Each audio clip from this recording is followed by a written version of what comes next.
Part 1. You'll hear a conversation between Alan and Gianna, the office counsellor of a company. First, you have some time to read questions 1 to 6.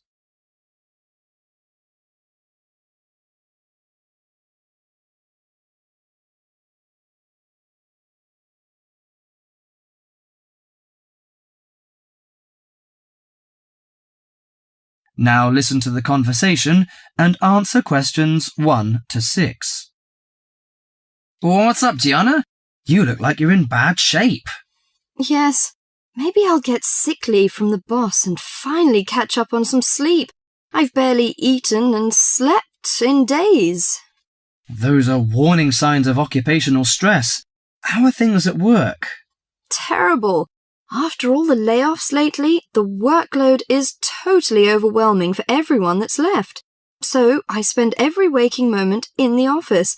I'm kept busy all the time. So you need to take a few minutes break every so often to clear and refresh your mind. But my boss will complain I'm not hard-working. She's so capricious that you can't predict her reaction sometimes. Maybe your boss just doesn't have a clue about how much you're really doing. Keep her updated on your achievements and projects. Also insist that she prioritize everything so you can manage your time better. That's right. I suppose that would help me regain some sense of control, but I'm afraid that she'll take that as a sign of laziness and give me the axe. So take the initiative and hit the job hunting trail now. You'll be surprised at how many opportunities are out there. That's encouraging. Anyway, you should cheer up and get rid of the situation. You know, according to a survey, about 40% of all people find their work very stressful, and 25% develop mental or physical diseases.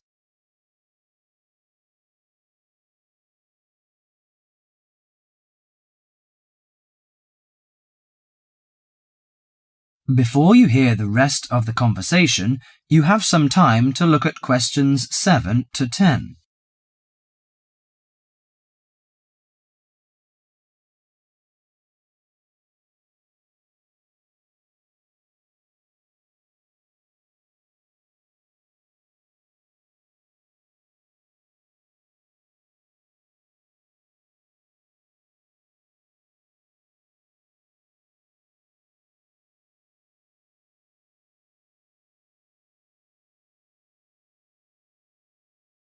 Now listen to the conversation and answer questions 7 to 10. So serious? I didn't know that. How do the problems start? You know, they start when conflicts at work induces stress. Your body reacts by flooding the bloodstream with hormones that tense up your muscles and increase your blood pressure. This is meant to save you in a fight or flight situation, but leads to a host of illnesses, ranging from insomnia and headaches to heart attacks, when it occurs regularly over an extended period of time. What should I do to prevent such things happening?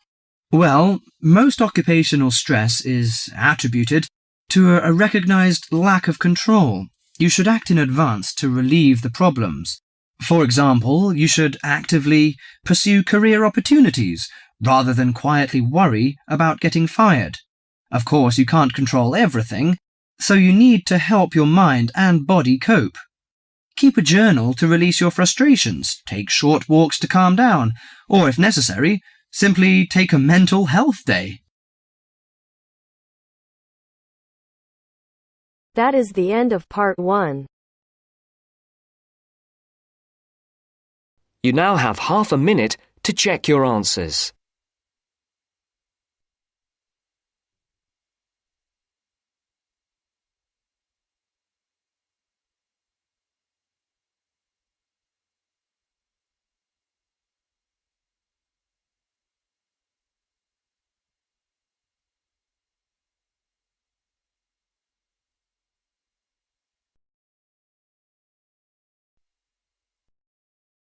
Now turns to Part 2. Part 2. You'll hear a man talking about living and working on Trinidad. First, you have some time to look at questions 11 to 15.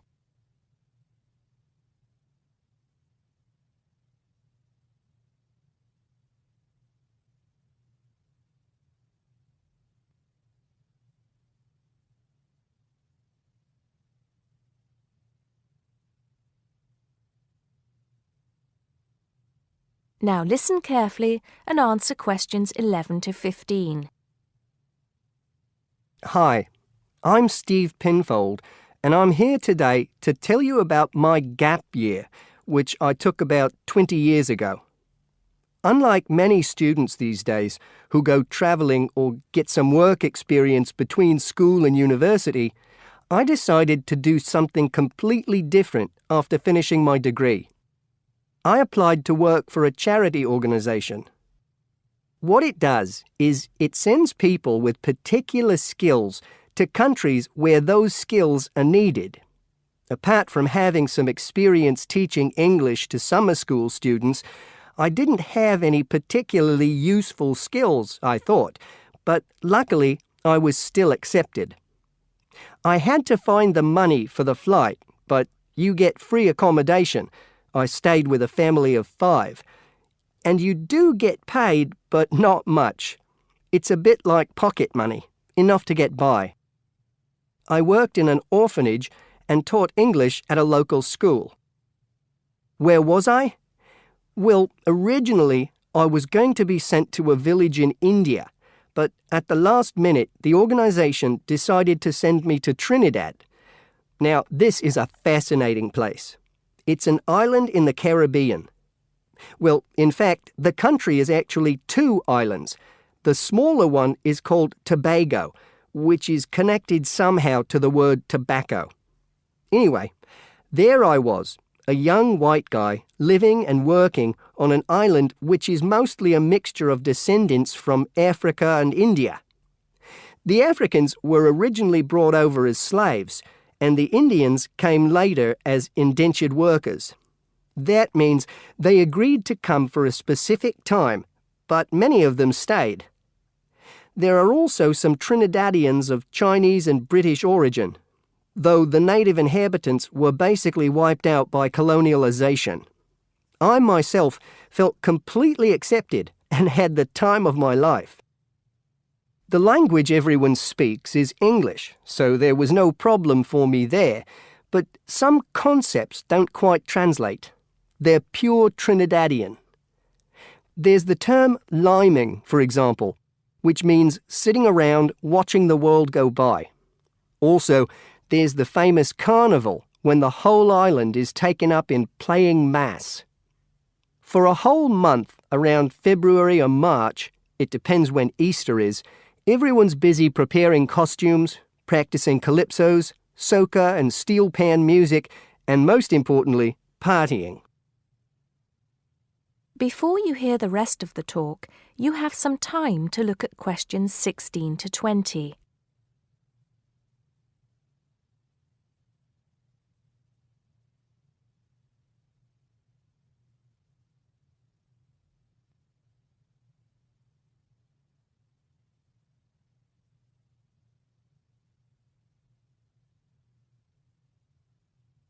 Now listen and answer questions 16 to 20. When the actual official carnival starts, it's days of 24-hour dancing in the streets. In Trinidad, it's called whining. You've probably seen this sort of thing on TV, in the more famous carnival in Rio, or even at the Notting Hill Carnival in London. Many people join bands, each one of which has a theme. For example, the Sea or Jungle Fever, and they have costumes designed and made to go with the theme. These can cost $1,000 for the king and queen of each band. They're incredible. The whole city is a non-stop party zone full of colour and sound. It's serious too. The bands are in competition and the winner gets $1 million. Sorry, I got a bit carried away with those memories. Back to my real job there. The orphanage was called St. Augustine's, and that's also the name of the place where it was, St. Augustine, a town just outside the capital city, Port of Spain. I didn't have any particular job description, just to be with the children and tell stories, sing songs and play games. Oh, and we also went camping in the jungle once. I could tell you a few stories about that particular escapade. Every time I arrived at the gate, kids would come running towards me, shouting, with big smiles on their faces. The younger children seemed fascinated by my blonde hair and loved to touch it as if it was something miraculous. The English teaching I did 2 days a week in a primary school for 6 to 11-year-olds. The kids may have been poor, but they all wore neat and clean uniforms and were so respectful and enthusiastic. I've now been teaching for many years in different countries, and I still think those were the best students I've ever taught. What else did I do while I was there? I swam a lot. Can you imagine what it's like swimming with dolphins and with pelicans diving into the sea right next to you? More seriously, I trained to be a Samaritan. That's someone who listens and supports people who have problems with their lives. Overall, what I took from the experience was a sense of being in another culture, or rather cultures. As humans, we all share many characteristics, but we express ourselves in various ways.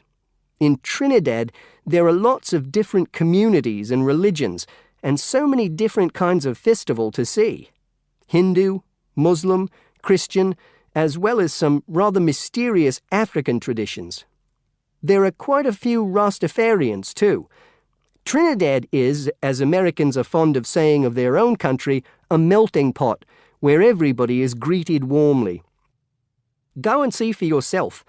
I'm not sure how it's changed since I was there, but I'd love to find out. That is the end of part 2. You now have half a minute to check your answers.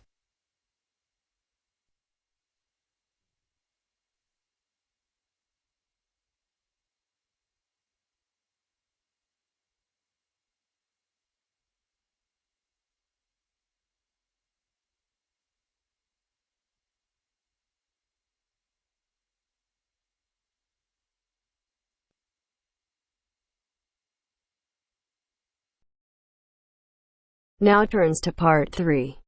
Part 3. You are going to hear a conversation on animal protection. First, you have some time to look at questions 21 to 25.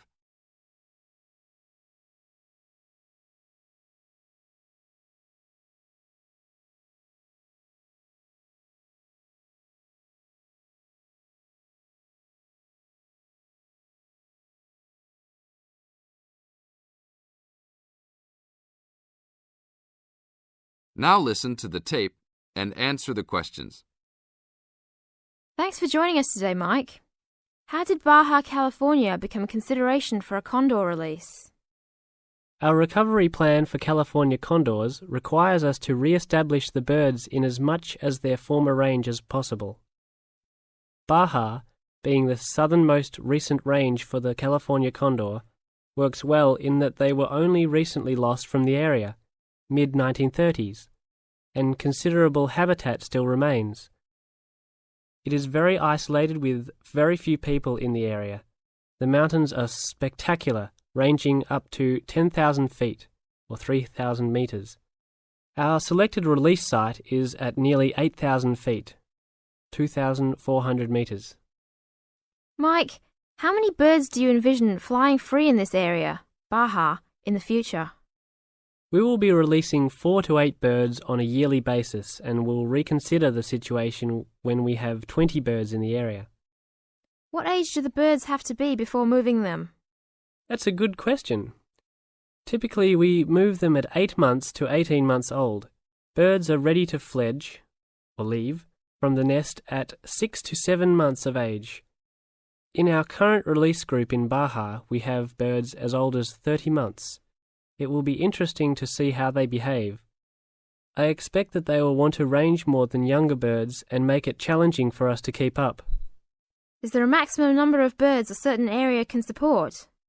Yes, it's called the carrying capacity for any area, for any species. In our case, our strategy to find that number is to saturate the environment to a level where we determine that the birds are showing difficulty either in finding food, behaviourally, or in survivorship. That level is greatly determined by the availability of food in the area and nesting possibilities.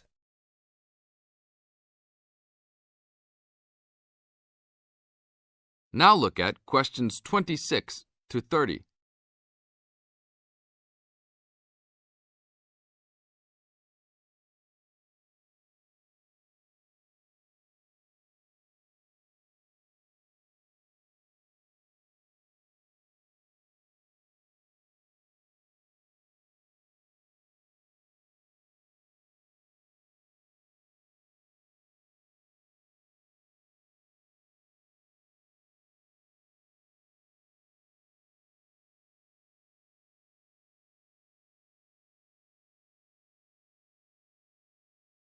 As the talk continues, answer questions 26 to 30. What do you hope to accomplish with this release in the long run? I expect that well within 10 years the condors will be flying north and joining birds already released in Southern California. Hopefully we will reach at least 150 birds in each of these populations within about 15 years. What would you say is the biggest contribution to the California Condor program's success? That would have to be the fact that we were able to breed the birds in captivity from the 27 birds we started with in 1987 to the 205 birds we have today. This is thanks to cooperation between the San Diego Wild Animal Park, the Los Angeles Zoo, and the World Center for Birds of Prey in Boise, Idaho.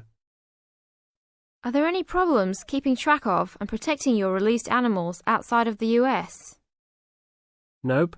We are using radio transmitters and will be using the new satellite and GPS transmitters as well. Which system is better? Using satellites. The advantages over radio telemetry are numerous. It makes it possible to keep up with the bird's flight without being led miles in a matter of minutes.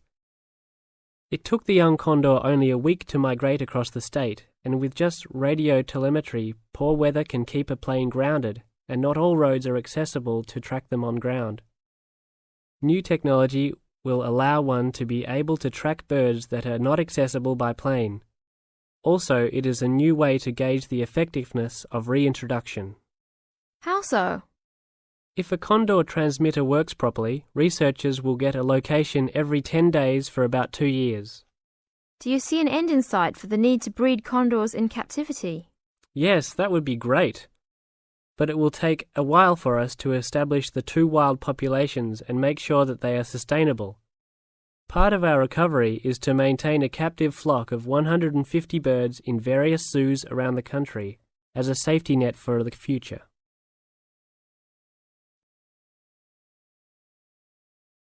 That is the end of part 3. You now have half a minute to check your answers.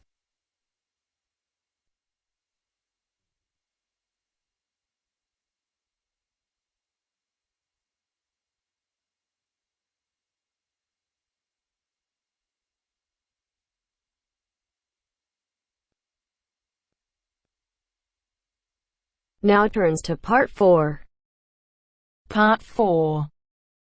You will hear part of a lecture about how adults and babies communicate. You should answer the questions as you listen because you will not hear the recording a second time. First, you have some time to look at questions 31 to 40.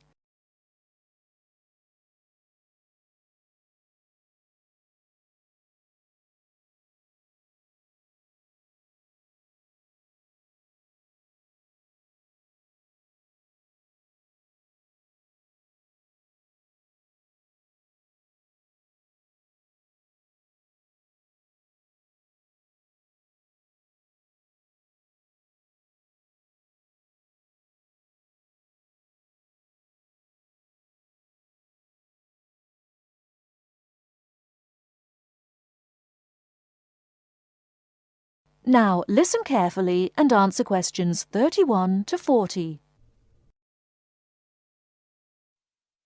Hi, I'm Emma Bailey, and today I'm going to be talking baby talk. Hopefully, you'll find the subject interesting rather than infantile. I'd like to start by getting you to imagine a scenario.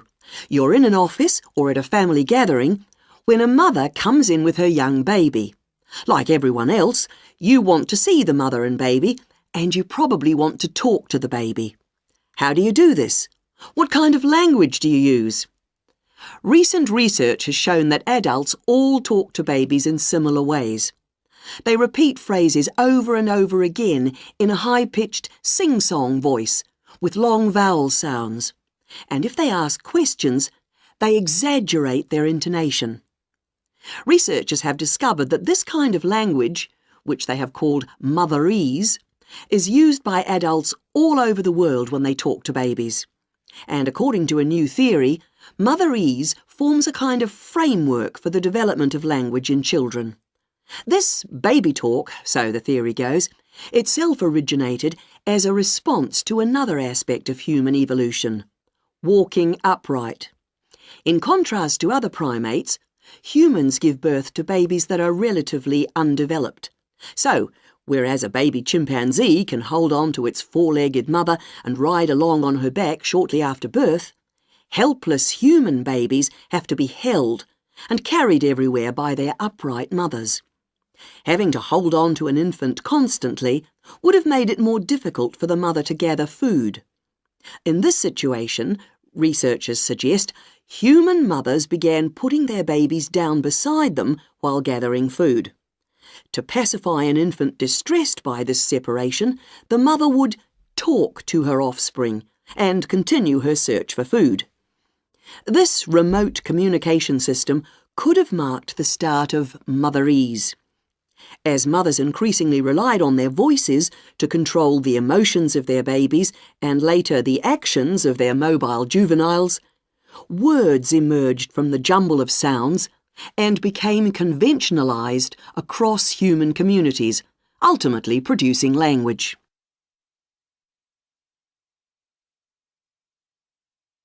Not all anthropologists, however, accept the assumption that early human mothers put their children down when they were looking for food. They point out that even modern parents do not do this. Instead, they prefer to hold their babies in their arms or carry them around in slings. They suggest that early mothers probably made slings of some kind, both for ease of transportation and to keep their babies warm by holding them close to their bodies. If this was the case, they would not have needed to develop a way of comforting or controlling their babies from a distance. It's not only anthropologists, but also linguists who challenge this explanation for how language developed. They say that although the motherese theory may account for the development of speech, it does not explain the development of grammar. Nor, they say, does it explain how the sounds that mothers made acquired their meaning. Most experts believe that language is a relatively modern invention that appeared in the last 100,000 years or so. But if the latest theory is right, baby talk, and perhaps fully evolved language, was spoken much earlier than that.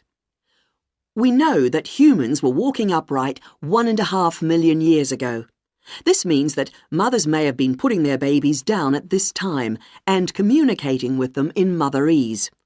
We can be sure that this is not the end of the story, as anthropologists and linguists will continue to investigate the origins of this most human of abilities, language. That is the end of part 4.